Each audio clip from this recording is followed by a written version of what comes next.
충남에 있는 한 초등학교. 이 학교 6학년인 명곤이는 특이하게도 등교하자마자 교장실로 향합니다. 교장 선생님은 명곤이를 위해 오늘도 특별 수업을 준비하셨습니다. 이거 어떻게 만드나 가르쳐주게. 컴퓨터로 그려야 되거든. 명곤이가 하루에 2번씩 교장 선생님을 만나는 이유는 무엇일까? 수학은 원래 잘해요. 수학은 원래 잘해? 네. 먼저 그런 사건이 있고 나서 약속을 했어요. 그래서 하루 계획을 세우고 저녁 때 갈 때 또 인사를 하러 와요. 오늘 내가 어떻게 했다. 좀 성질 나는 걸 참았다. 전부 이제 보고를 하고 그리고 이제 가끔 내가 과제도 주고. 그 사건이란 지난 5월의 일이라고 합니다. 선생님이 잠시 자리를 비운 사이 명곤이가 친구를 불렀는데 대답을 하지 않자 화가 난 명곤이는 의자를 집어던지며 공격을 하려고 했는데요. 다른 친구들이 말리자 복도로 나가 화분과 소화기를 던지며 한바탕 소동을 벌였다고 합니다. 그래도 화가 풀리지 않자 옥상에 올라가 한동안 내려오지도 않았다는 것입니다. 자기가 이제 소외감을 느꼈다고 생각할 때 그런 행동이 나오는 것 같더라고요. 그것도 그냥 일반 아이들 화날 때가 아니고 그 눈을 막 그렇게 치켜뜬다랄까? 그렇고 아주 무서워요, 제가 보기도. 그 사건 이후 앞으로 화내지 않고 참아보겠다고 선생님과 약속을 하고 친구들에게도 도움을 청했는데요. 그러나 화나면 못 참는 행동이 반복되었습니다. 지금은 싸웠던 남학생들과 떨어져 포용력이 있는 여학생들과 모둠을 이루면서 일단 진정되었습니다. 그런데 부모님들은 명곤의 이런 행동을 상상할 수 없다고 합니다. 근데 집에서 이렇게 평소에 말 잘 듣고 이렇게 뭐 문제라고 생각을 아예 안 해봤으니까요. 그냥 학교 가서도 그렇게 한다 생각을 했는데 그런 문제가 자꾸 자직의 얘기가 나오니까 황당한 거죠. 그렇다면 집에서 명곤이는 어떤 모습일까요?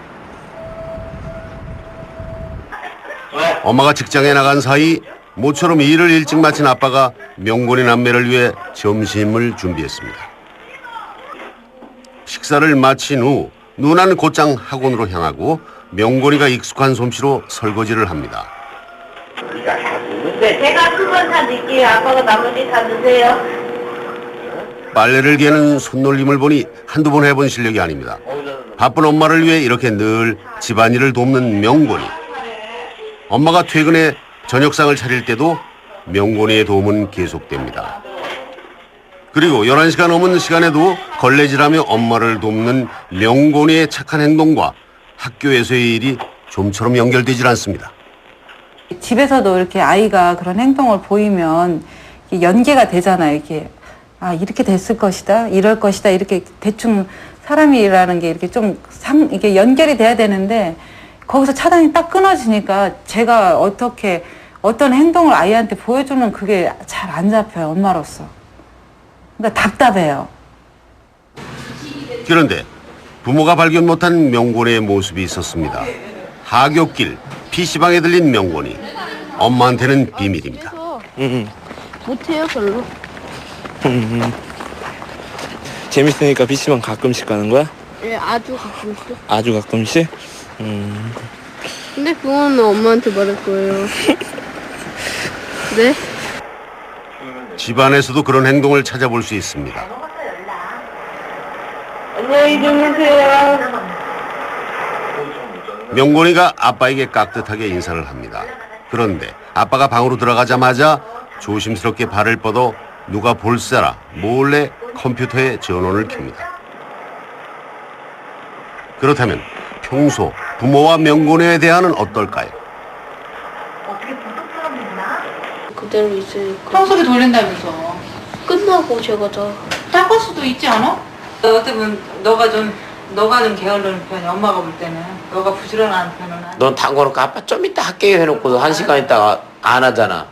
부모는 명곤이의 감정을 무시하고 계속 아이를 몰아붙입니다. 아이넷을 아침 시간을 하고 저녁에 태권도 시간을 8시로 옮겼으면 좋겠어, 엄마는. 내가 아침에 좀 매출 가면 하려면 그러니까. 주문 다음에 7시 넘게 그렇게 오죠. 하고 8시부터? 1시간이니까 충분히 된다. 엄마 아빠가 의견을 계속 쏟아내는 동안 명곤이는 그저 와서 수동적으로 듣고만 있습니다. 많이 온다고? 시간은 그때 그래, 조정을 해보자면. 그러면 그쵸, 7시. 누나랑 같이 이렇게 만약에 그 부모님이 원하는 거라든지 지도하는 거를 너무 잘 따르는 아이들은 오히려 아이한테 기회를 더 많이 줘가지고 자기 의견을 표현할 수 있는 기회를 줘야 돼요.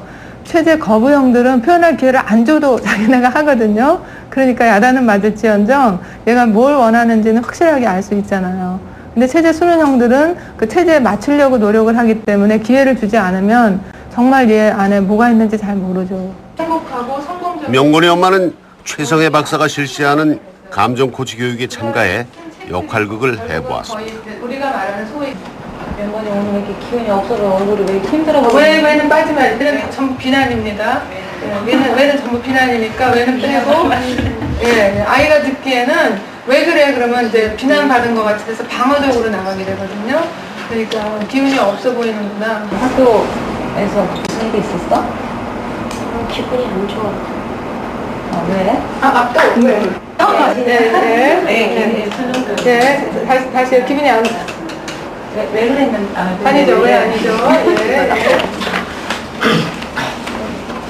왜 이렇게 아이고 왜가 좀 내가 기분이 왜 엄마는 왜라는 말을 버리기가 너무 힘이 듭니다. 기분이 안 좋구나. 걔가 말한 거 반복해 주는 거야. 내일 얘기해 줄 수 있어? 이건 괜찮아? 네, 괜찮습니다. 네. 네, 그러면 내일 얘기해 줄래? 좀 이따 1시간 후쯤 얘기해 줄래? 엄마 아니면- 궁금하구나. 그래. 엄마 궁금하고 이거는 좋아요. 엄마 감정을 얘 비판하지 않고 엄마 감정 얘기하는 건 아주 좋습니다. 부모의 역할은 변호사와 같습니다. 취조하는 검사가 아니라 한편이 되어 모든 얘기를 들어주는 변호사. 그것이 아이들이 바라는 부모의 모습입니다. 자, 여러분은 자녀에 대해서 얼마나 알고 계십니까? 대개는 내 아이는 이러이러한 아이다라고 얘기를 하지만 진정한 아이의 모습이 아니라 혹시 부모가 원하는 자녀 예상에 내 아이를 억지로 끼워 맞추고 있는 건 아닐까요? 자, 그럼 여러분들은 과연 어떤 부모인지 한번 확인해 보십시오.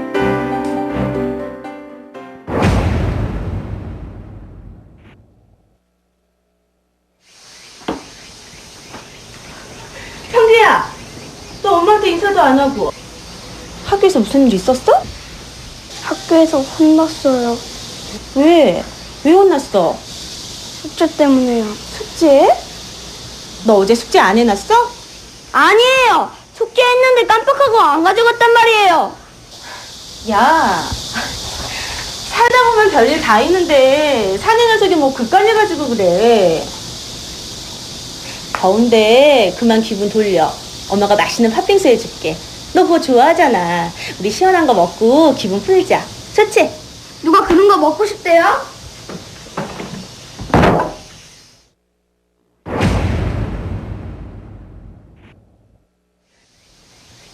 야! 아니 학교를 갔다 왔으면 엄마한테 인사를 해야지. 다녀왔습니다. 아이고 엎드려 절 받기도 일본수지. 근데 너 표정 왜 그래? 아무것도 아니에요. 엄마 말이 말 같지 않어? 사실은 오늘 학교에서 선생님한테 혼나서 뭐 혼났다고? 아니 왜 그랬어? 네가 뭐 잘못했으니까 그랬을 거 아니야. 뭐야? 뭐 때문에 혼났어? 숙제를 다 했는데 숙제를 안 가져가서 그랬어요. 그러게 책가방 잘 챙기라고 엄마가 몇 번을 말했어. 내가 너 그럴 줄 알았어. 아니 뭘 잘했다고 신경질이야? 어? 얼른 문 열어와. 어디서 배워먹은 버르장머리야?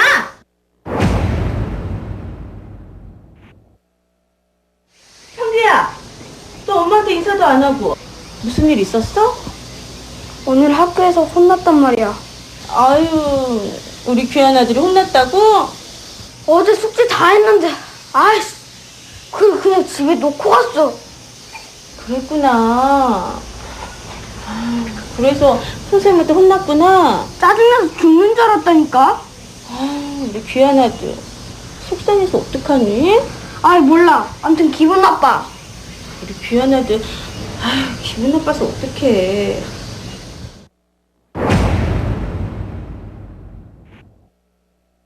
형규야, 너 엄마한테 인사도 안 하고. 무슨 일 있었어? 학교에서 혼났어요. 그래? 선생님한테 혼났구나. 우리 아들 많이 속상했겠네. 네, 무지 많이요. 숙제를 안 가져간 건데 숙제 안 한 애들이랑 똑같이 혼났어요. 숙제를 잊고 간 것뿐인데 안 한 애들이랑 똑같이 혼나서 화가 많이 났구나. 근데 엄마도 그런 적 있었다? 그래요? 정말 엄마도 그랬어요? 차라리 숙제를 안 하고 혼났으면 괜찮았을 텐데 하고도 혼나니까 되게 불공평하게 느껴지더라. 너 기분은 어땠어? 맞아요. 불공평한 것 같아서 화가 났어요. 아까 화가 나서 부글부글 거렸는데 지금은 조금 나아졌어요. 그랬구나. 근데 앞으로는 이런 일 없어야 될 텐데, 그치? 생각해보니까 책가방을 잘 안 치는 것도 잘못은 잘못인 것 같아요. 아침에 한 번 더 확인할게요. 그렇게 생각해? 네, 그리고 학교 다녀와서 인사 못해서 죄송해요. 그래. 간식 좀 줄까? 응? 아이들의 감정을 억압하거나 축소 방임하면 아이들이 감정 조절을 잘 못하고 친구나 대인관계를 힘들어하고 집중력이나 학습 능력이 떨어지는 아이가 되기 쉽다고 합니다. 반면에 감정 코치를 받은 아이들은 감정 조절을 잘해서 학습 능력이 뛰어나고 대인관계가 원만하다고 하는데요. 자, 이런 감정 코치를 잘하기 위해서는 몇 가지 전략이 필요합니다.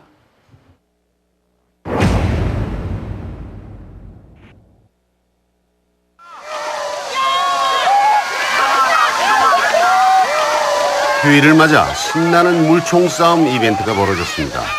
유년 시절의 추억이 새삼 떠오르는 즐거운 시간. 그런데 그 추억의 뒤편으로 부모에게 받은 상처들이 가슴에 남아 있습니다.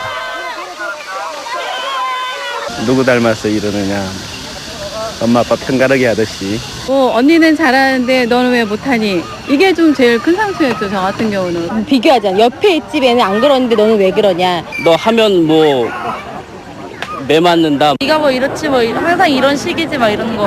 마음에 어디 한 구석에는 좀 응어져 있다고 할까, 그런 얘기들이. 너는 왜 형보다 좀 못하느냐. 자기 자존심을 좀, 부모님께서 자존심을 건드렸을 때, 그러니까 능력이 없다는 걸 인정할 때, 그런 게 평생 가더라고요. 독설이 담긴 꾸중은 마음에 큰 상처를 남깁니다. 너같이 성질 더러운 애를 도대체 누가 좋아하겠니? 아유, 넌 도대체 왜 그렇게 멍청하니? 아휴, 앞길이 정말 뻔하다 뻔해. 이건 자식이 아니라 왼수야, 왼수. 아유, 내가 왜 너 같은 걸 낳았나 몰라. 아이고, 속상해. 넌 정말 왜 그렇게 뚱뚱하니? 하긴 맨날 돼지처럼 먹기만 하니까 그렇지. 어이구. 얼굴이 못생겼으면 성격이라도 좋아야지. 어? 엄마 말 좀 들어, 좀. 야, 이 돌대가리야, 이게 점수냐? 점수야? 아니, 어떻게 이런 걸 틀려? 어이구, 저게 누굴 닮았을까? 어이구. 인격과 능력에 대한 이런 비판은 아이들의 마음에 평생 상처를 남기며 부정적인 영향을 끼치게 됩니다. 그렇다면 상처되는 꾸중을 부모에게 들었을 때 아이가 받는 스트레스는 어느 정도나 될까요? 우리는 평소 다툼이 잦은 올해 14살의 현정이 모녀가 대화할 때 그들의 뇌파를 측정해 보았습니다. 단순히 놀고 싶어서라고 얘기하지만 그게 정신적으로 네가 문제가 있을 수도 있다는 거야. 그 사람을 집어넣고 애기랑 만나서 신나 노래방이나 가고 문신이나 타고 돌아다니고 술이나 타먹고 그러니 그렇게 좋아? 대가리도 이렇게 연락해가지고 네가 술집 여자야? 염색하면 술집 여자야? 그래. 왜? 술집 여자들만 염색하는 거야. 왜? 어째서? 술집 여자들 누가 오래? 그렇게 그게 끼고 싶냐? 눈가를 그렇게 시퍼렇게 친해대도록 그렇게 앉아있는데 그런 거 끼고 싶고 그 화장이 하고 싶고 내 눈만큼 와 엄마 눈만큼 아니야. 왜 싸가 문드러져라. 맨날 뭐하는 소리야.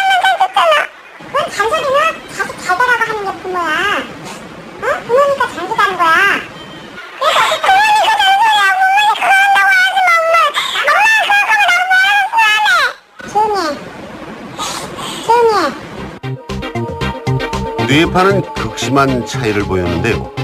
엄마는 대화 내내 낮은 스트레스를 보이며 안정된 반면 현정이는 20Hz를 넘나들며 심한 스트레스를 받고 있었습니다. 만약에 합리적인 대화를 한다면 합리적인 대화나 아니면 자기가 받아들일 수 있다면 뇌가 이렇게 반응하진 않죠. 아이가 충분히 내가 뭔가 잘못했다라고 느끼고 그것에 대해서 꾸중을 들어야 된다라고 인식하는 중에 그리고 엄마도 객관적으로 잘못한 것에 대해서 지적을 하는 경우라면 이런 감정을 아마 안 느낄 텐데요. 아이는 내가 무엇을 잘못했는지에 대해서 잘 모르는 상황에서 엄마도 감정을 실어서 감정을 갖고 공격을 했기 때문에 실제로 이 관계는 엄마가 아이를 훈육한다기보다는 엄마가 아이에 대해서 감정적인 공격을 했다고 보는 것이 맞습니다. 카이스트 출신의 젊은 과학자들이 모여 만든 대전의 벤처기업 락사. 이곳에서 개발한 이동식 뇌파 측정 장치를 이용해 현정이가 받은 충격이 어느 정도인지 비교 실험을 해보기로 했습니다. 제작진과 락사 연구팀은 현정이와 같은 14살 중학교 1학년 여학생 3명에게 여러 환경을 제시하고 이때의 스트레스를 측정했습니다. 먼저 공포나 불결함을 느낄 수 있는 화면을 보여주고 이때 뇌파를 측정했습니다. 화면을 보여주자 아이들의 뇌파 수치가 올라가기 시작했습니다. 그렇다면 굉장히 매운 청양고추를 먹을 때는 어떨까요?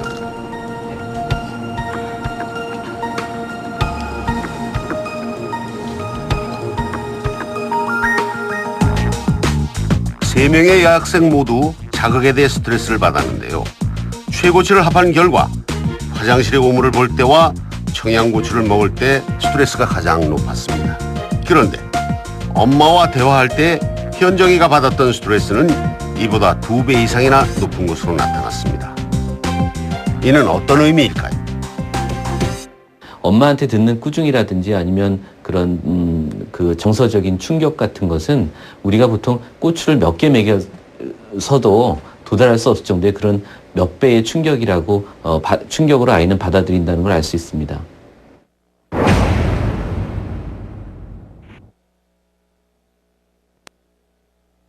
다녀왔습니다. 그래.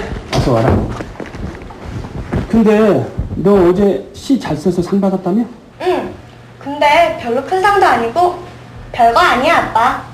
아니야. 아빠도 읽어봤는데 넌 진짜 훌륭한 시인이야. 나도 그랬으면 좋겠는데 내 실력이 그게 아니라니까. 왜 그렇게 얘기하니? 너는 윤동주같이 아주 위대한 시인이야. 아니라니까. 그 상 우리 반 애들 10명도 넘게 받았거든? 그리고 난 윤동주도 아니고 앞으로 절대 그렇게 될 리도 없어. 그래도 네 나이에 비해서는 얼마나 훌륭하니. 아, 아빠 제발 좀 그만해. 짜증나. 어떤 인격이라든지 능력에 대해서 하는 거는 좋지가 않고 어떤 행동이나 노력에 대해서 구체적인 노력에 대해서 하는 거는 그거는 바람직한 칭찬입니다. 그러니까 예를 들어서 넌 참 훌륭한 아이야. 이거는 굉장히 아이한테 부담감 주고 불안해지는 거예요. 나는 그렇지가 않다고 생각하는데 엄마가 넌 참 착한 애야, 천사야. 아이고 우리 이렇게 하면은 얘가 막 불안해지는 거죠. 그래서 아니에요.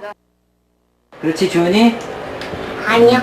5살 주은이에게 촬영팀이 착하다고 하자 얼른 부정합니다.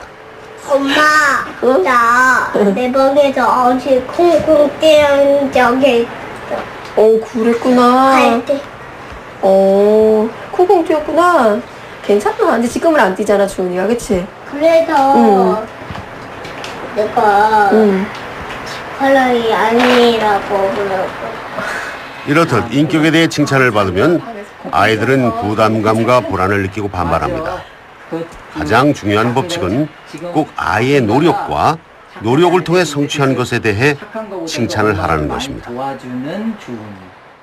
앞서 보신 바와 같이 인격과 능력에 대해서 칭찬받았을 때 어린아이들은 나 착한 아이 아니에요 라면서 반발하기도 하지만 10대들은 오히려 기분 나빠하면서 부모들과 멀어지기만 할 뿐입니다. 자, 그렇다면 과연 효과적인 칭찬은 어떻게 하는 것일까요?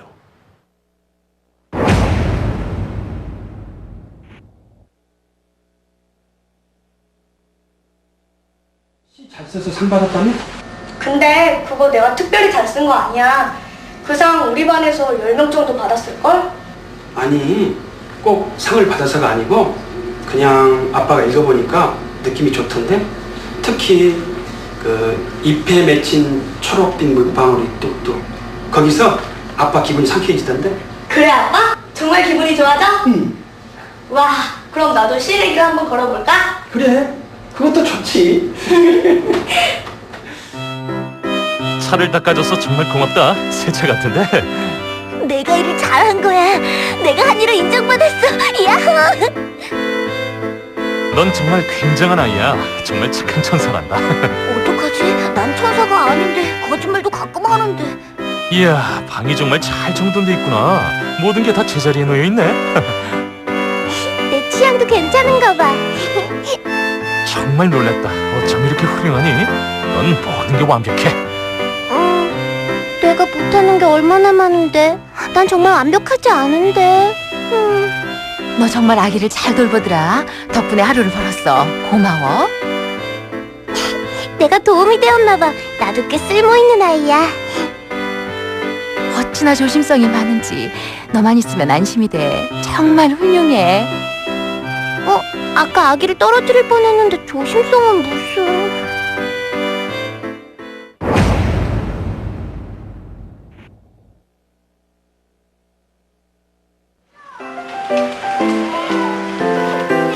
서울의 한 유치원.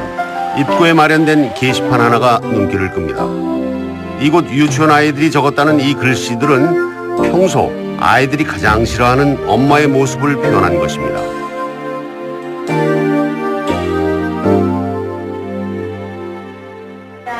고함쟁이 엄마 동화를 들을 텐데 너희가 고함쟁이 엄마라는 수업 시간. 아이들은 엄마가 화를 냈던 일들을 생생하게 기억해냅니다. 무서워해서 혼자 씻으라고 할 때랑 막참 혼자 못 자가지고 혼자 이럴 때. 엄마 그럴 때 너무 무서웠어요? 난 똑같아. 똑같아요. 시은이는 언제 그랬을까? 무서워. 빨리 일어나라고 소리 지르. 엄마가 아침에 빨리 일어나라고 뭐 소리 지를 때 너무 무서웠어요? 네. 그랬구나. 이번엔 그림으로 그려보게 했는데요. 역시 하나같이 소리를 지르고 매를 든 엄마들의 모습입니다. 이런 시도는 원장의 개인적인 경험에서 시작되었다고 합니다. 가장 충격적인 사건은 저희 딸아이가 5살 때 저희 부부관계가 좀 싸운 적이 있었는데 그때의 사건을 기억하는 거였어요. 그래서 저는 깜짝 놀랐어요. 2년 전 거도 아이가 기억하고 있다는 거는 그게 상처가 그대로 남아있다는 생각이 들어서 이게 바로 치유가 들어가야 되겠다. 어떻게 해결을 했으면 좋겠다. 풀어줘야 되겠다는 생각이 들었는데 바로 부모에게 받은 아이의 마음속 상처를 아이 스스로가 표현하게 하고 이에 대해 부모가 직접 사과할 수 있는 자리를 마련하자는 것이었습니다. 실제로 열린 부모 참여 수업 행사에서 부모들은 일일이 아이를 품에 안고 미안하다며 사과를 했는데요. 과연 미안하다는 말 한마디의 위력은 얼마나 될까요?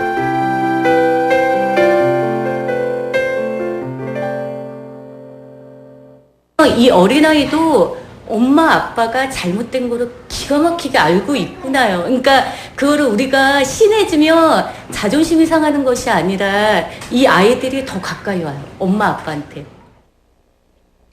부모가 사과라면 아이도 사과하는 법을 배우게 됩니다. 서서 싸우더라도요. 예전 같으면 그냥 토라져서 들어와요. 미안하다는 말을 안 하니까 그냥 들어와 버리는데 이제는 미안해 하면 다시 놀이가 다시 형성이 되거든요. 그러니까 또 그 친구도 같이 닮아가요. 또 그 친구가 잘못했을 때 미안해 그러면 우리 아이도 괜찮아 이러고서 또 좋아지고 그러니까 놀이의 시간이 30분에서 1시간으로 연장이 된다거나 이런 식으로 되고요. 부모가 아이에게 자신의 실수를 인정하는 것은 힘든 일입니다. 하지만 그것은 아이에게 큰 힘이 됩니다. 우리 아빠도 실수하고 나에게 미안하다고 했어. 그러니까 실수해도 괜찮아. 나도 실수할 수 있는 거야. 실수한다 해도 아빠, 제가 큰 실수를 했어요. 정말 죄송하게 생각해요 라고 말해도 괜찮을 거야 라고 생각합니다. 만약 내가 아이에게 미안하다는 말을 하지 않았다면 아이는 실수는 하면 안 되는 것이라 여기고 계속해서 완벽해져야 한다고 생각하겠지요. 감정코치법은 부모 자녀 간은 물론이고 형제 자매 간, 나아가서는 사회생활에도 적용이 됩니다. 그런데 10대의 경우에는 지금까지 알려드린 감정코치 방법과 전략 외에 한 가지 더 고려하실 부분이 있습니다. 올해 16살 중3 여학생인 혜인이 아빠와의 갈등 때문에 얼마 전 텔레비전 프로그램을 통해 상담을 받기도 했습니다. 2시간 그냥 멍하니 있었어. 빠졌더니 과학이 들었었네. 선생님이 어린 시절 아빠를 무서워했던 혜인이는 사춘기에 접어들면서 마찰 횟수가 점점 늘어갑니다. 컴퓨터를 할 때도 반드시 아빠의 허락을 받아야 합니다. 평일날은 안 하는 날이다. 몇 분? 30분. 9시까지. 딱 너 안 지키면 다음부터 이제 없어. 원칙을 중요시하는 아빠가 모처럼 허락한 꿀맛 같은 시간. 그런데 어느새 시간이 다 돼버렸습니다.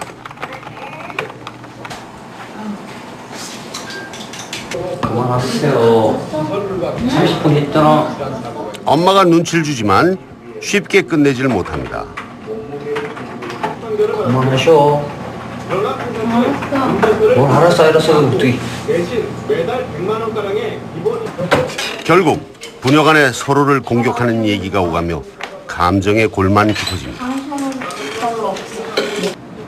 그쪽에서 딱 하지 마라. 딱 몇 시까지 응? 그만하세요 하면 딱 그만해야지. 끝까지 그냥 약을 바짝 올려놓고는 그만하고 그러면은. 난 또 아빠 약 올린다고 그렇게 의도적으로 그런 것도 아니야. 재밌으니까 끈덕끈덕 하는데 안 꺼지는 거지. 아니야 지금. 그러니까 사람이 네가 여기서 딱 돼가지고 땡 쳐가지고 내려온 그만두고 나온 지가 한 번이라도 있냐? 내가 봤을 때 한 번도 없을 것 같은데. 한 번은 있어. 그 후 석 달 여전히 대화에 어려움을 겪고 있었습니다. 어제 뭐 성적 가지고 뭐 아빠가 뭐 계속 얘기했나? 사람이 저거 해서 좀 성의를 가지고 저걸 하라고 그러는 거지. 나도 노력해. 근데 니나면 서로 노력하는 게 안 보이는데. 아니야, 노력해.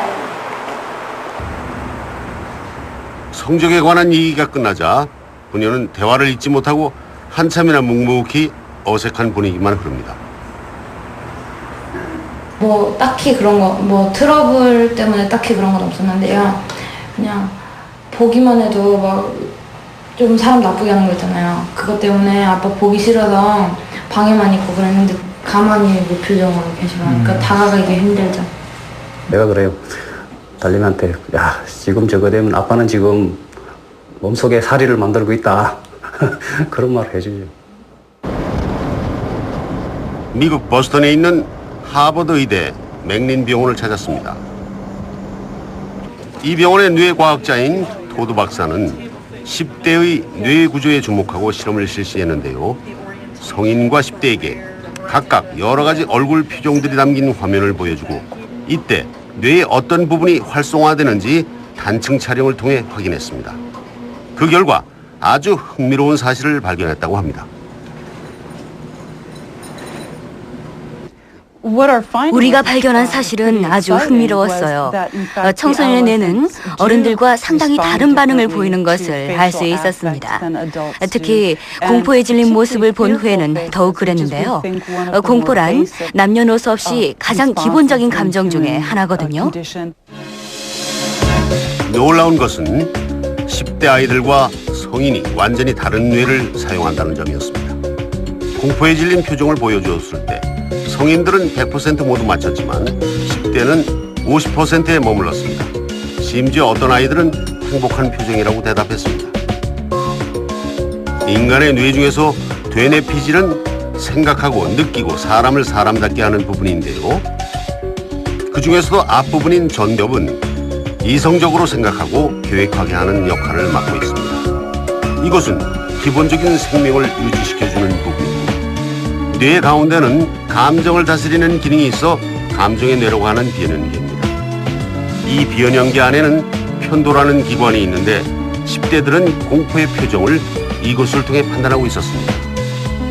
반면 성인들은 이성적인 판단을 하는 이 전두엽을 통해 그 표정들을 제대로 인식하고 있었습니다. 이렇게 부모와 아이들은 서로 다른 뇌를 사용하기 때문에 오해가 생긴다는 것입니다. 부모와 아이 간에는 의사소통이 잘 안 될 수도 있습니다. 10대들은 부모가 화났다고 생각하기도 하고 부모는 아이가 우울하거나 풀이 죽어 있다고 생각하기도 하니까요. 하지만 그것은 둘 다 잘못된 편견이에요. 부모 자녀가 더 이상 대화하지 않는다면 그런 오해는 더 깊어질 겁니다. 따라서 자신의 감정이 어떤지 또 남의 감정을 알고 또 이해하는 법을 가르치는 것은 정말 중요한 일입니다. 최근 연구에 의하면 아이들의 문제 행동은 뇌의 성장과 관련이 있다고 합니다. 사람의 뇌에는 20세 초반까지도 성장이 끝나질 않습니다. 그래서 아이들의 경우는 이성적 판단을 맡은 전두엽이 성장 중이고 감정의 뇌인 비연연계 안의 편도는 발달해 있어 때때로 어른들이 이해 못하는 행동을 하는 것입니다. 10대의 뇌는 아직 완성된 것이 아닙니다.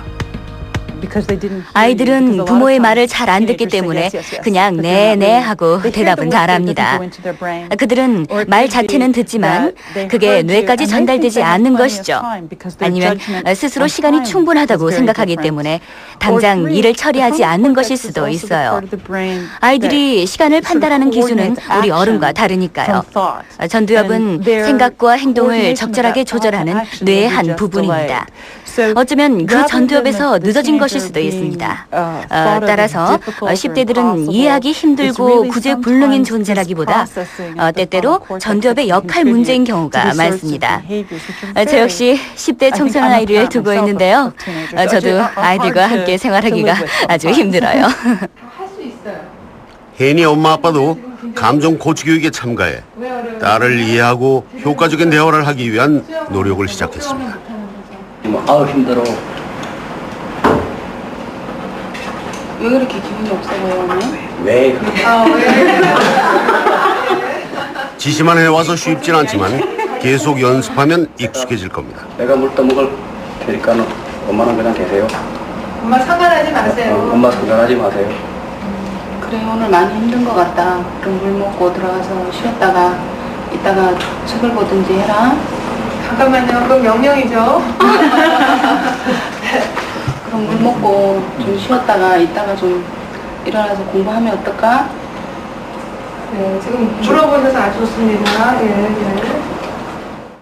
고대 피라미드에도 요즘 애들은 통화 알 수 없다라는 기록이 있다는 얘기를 들어보셨을 텐데요. 기성세대가 젊은 세대를 이해하기 어려운 건 비단 어제 오늘의 얘기가 아닙니다. 그런데 만약 10대들의 뇌를 이해한다면 이해의 폭이 훨씬 넓어지지 않을까요? 자, 그렇다면 부모에게 감정을 존중받은 아이들의 미래는 어떤 모습일지 궁금하실 텐데요. 지금부터 설명해 드리겠습니다. 아이의 감정을 먼저 받아줘야 한다는 감정 코치 개념을 40년 전에 제안한 이들이 있습니다. 중요한 것은 무엇을 이야기하느냐가 아니라 어떻게 이야기하느냐입니다. 아이들이 주눅들지 않고 잘 들을 수 있게 그렇게 아이들이 사랑을 느끼는 것이 가장 중요합니다. 아동심리 치료사였던 하임 기너트 박사는 생전에 그의 아내인 앨리스 여사와 함께 문제 아동들을 치료하며 아이들의 감정을 받아주면 그들의 비행이 훨씬 줄어든다는 것을 발견했습니다. 이에 기너트 박사는 이를 보통의 아이들에게도 적용해 기너트식 감정 코치법을 제안했고 이는 새롭고 혁신적인 자녀 양육법으로서 감정 코치법의 고전이 되었습니다. 40년 전 감정 코치를 배워 자녀들을 키운 부모들은 이제 70대 할머니들이 되었고 기너트식 감정 코치법으로 자란 그들의 자녀들은 대부분 촉망받는 의사, 디자이너, 변호사 등 사회적으로도 성공한 이들이 많았습니다. 제가 처음으로 배웠던 것은 명령조의 말투를 쓰지 않는 것이었어요. 되도록 적게 이야기하는 것이 잘못을 얘기하는 것보다 낫지요. 사랑이 다는 아니에요. 그래도 부모는 아이를 위협하고 벌도 주니까요. 부모는 아이를 사랑하기 때문에 그런다고 핑계를 대죠.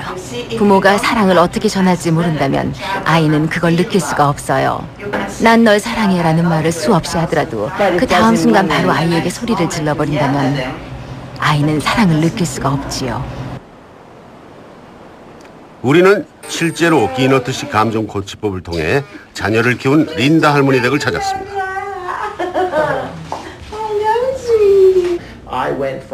제가 8살 때 학교에 들어갔는데 학교 생활을 잘 못하고 있었습니다. 엉망이었죠. 이런 방식에 대해서 배우고 나면서 나중에 알게 됐지만 말이에요.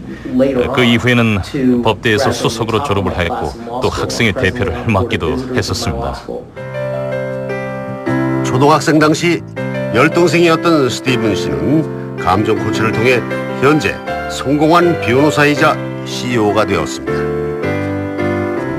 기너트 방식은 아이들이 사랑받고 있다고 느끼며 자랄 수 있게 합니다. 이렇게 되기까지는 기술이 필요하기 마련인데 그것은 하나의 새로운 언어라고 할 수 있어요. 그리고 제게 있어서 그것은 사랑의 언어였습니다. 뿐만 아니라 부모로부터 받은 감정 코치가 사회생활에도 큰 도움이 되었다고 합니다.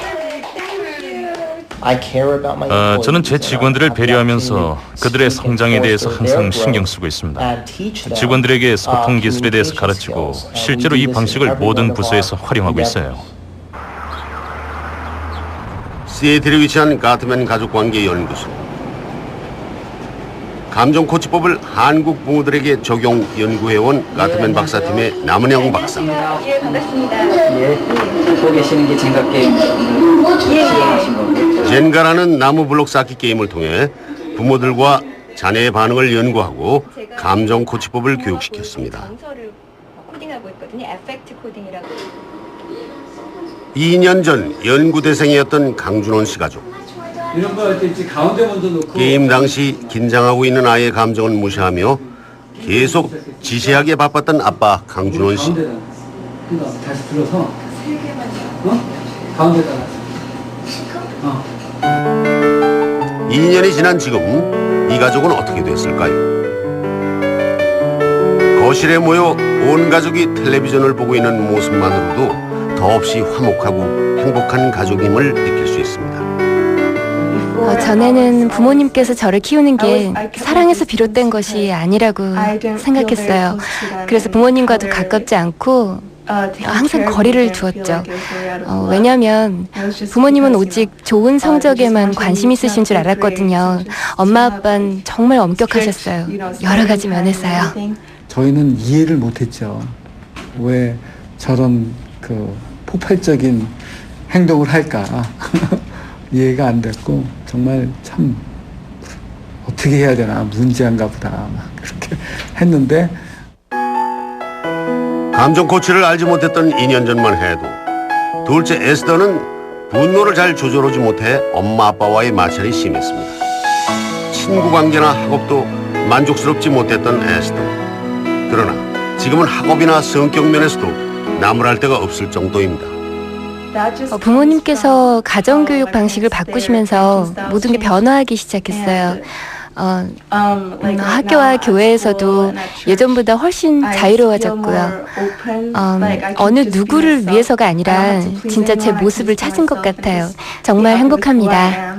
부모님이 분명하게 내가 여태까지는 너가 느끼고 생각하는 감정들을 너무 무시하고 살아온 것 같다. 그런 부분에 있어서 내가 너무 미안하다. 그렇지만 이제 내가 지금부터는 네가 원하는 것이 무엇인지, 그리고 너가 지금 마음속에 고민하는 게 뭔지, 네가 지금 마음속에서 화가 나고 슬퍼하는 게 무엇인지 내가 한번 들어보고 싶은데 얘기를 좀 해주지 않겠니? 내가 한번 너한테 배워보고 싶다. 이런 자세로 다가가게 되면은 그 아이들이 달라진 부모님의 모습에 처음에는 어색해하겠지만 결국에는 그 부모님의 모습의 아이들이 이제 문을 열게 되는 거죠. 마음의 문을요. 2달이 지난 지금 여전히 명곤이는 집안일을 잘 돕습니다. 그런데 달라진 게 있습니다. 다 끝났어? 아이고 참 잘했어요. 아이고 인상 좋게 없나. 고맙다. 명곤이를 안아주며 고마움을 표현하는 엄마. 예전엔 볼 수 없었던 모습입니다. 전에는 잘못했으면 거의 화를 많이 내시는데요. 요즘엔 잘못해도 그냥 말로 하시고. 그래서 명분이 어때요, 그게? 좋죠. 왜 그러는데? 어째서 이런 말, 근데 그 단어를 줄이려고 많이 노력은 했어요. 근데 그 단어는 정말 줄인 것 같은데, 이제 그랬구나라는 단어를 많이 쓰려고 노력을 하는데 잘 안 돼요. 명곤아. 엄마 아빠 앞에서 주눅이 든 듯 자신의 생각을 말하지 못했던 명곤이. 하지만 얼마 전부터 자신의 의견을 조금씩 표출하기 시작했습니다. 오전으로 하고 싶은 이유를 한번 얘기 좀 해줘봐. 2개 있어요. 뭐? 하나는 거기 내가 많이 옮겨 다녀야 되고요. 그리고 또 하나는 오후에 너무 더워서 너무 덥고. 그것 때문에? 네, 움직이기가 좀 그래요. 땀 뻘뻘 흘리면서. 명곤이는 그런 명곤이의 변화에 가장 기뻐하는 이는 역시 담임 선생님입니다. 학교에서의 생활도 눈에 띄게 좋아졌다고 합니다. 아이들이 이제 그래서 맞짱을 뜨자래서 그랬는데 참았다. 옛날 같으면 큰일 났죠. 저 깜짝 놀래가지고 또 그래서 어떻게 했니 그랬더니 참았어요. 그 얘기하는데 예, 그래서 야, 너 참 잘했다. 참을 줄 알고 참 잘했다. 일단은 그 부모님한테 얘기가 가니까 그거 생각하고요. 그리고 싸우다 보면 많이 다치니까 일단 선생님한테 먼저. 아, 그럼 그런 생각이 그때 나서 피한 거예요, 그럼? 그럼 전에는 막 의자 집어던지고 그럴 때는? 그때는 무조건 떴죠. 소방공무원으로 모든 일의 원칙을 중요시했던 혜인이 아빠. 딸아이와 대화가 통하지 않았던 그에게 어떤 변화가 있었을까요?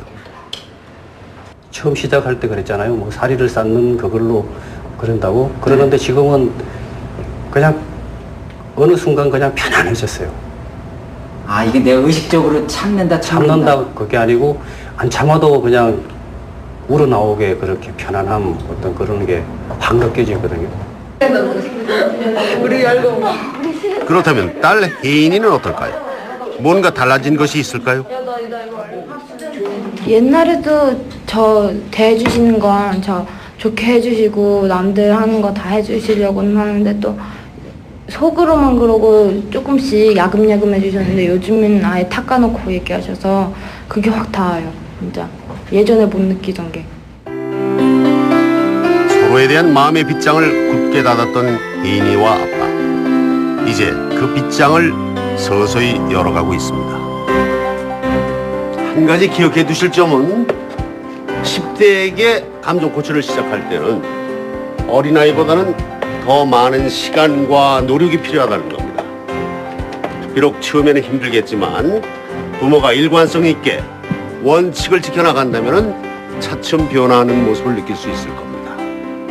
자, 여러분의 자녀에게 행복을 위한 사랑의 기술을 선물하지 않으시겠습니까? 모두들 행복한 가정 꾸리시길 빌면서 이 시간 마치겠습니다. 감사합니다.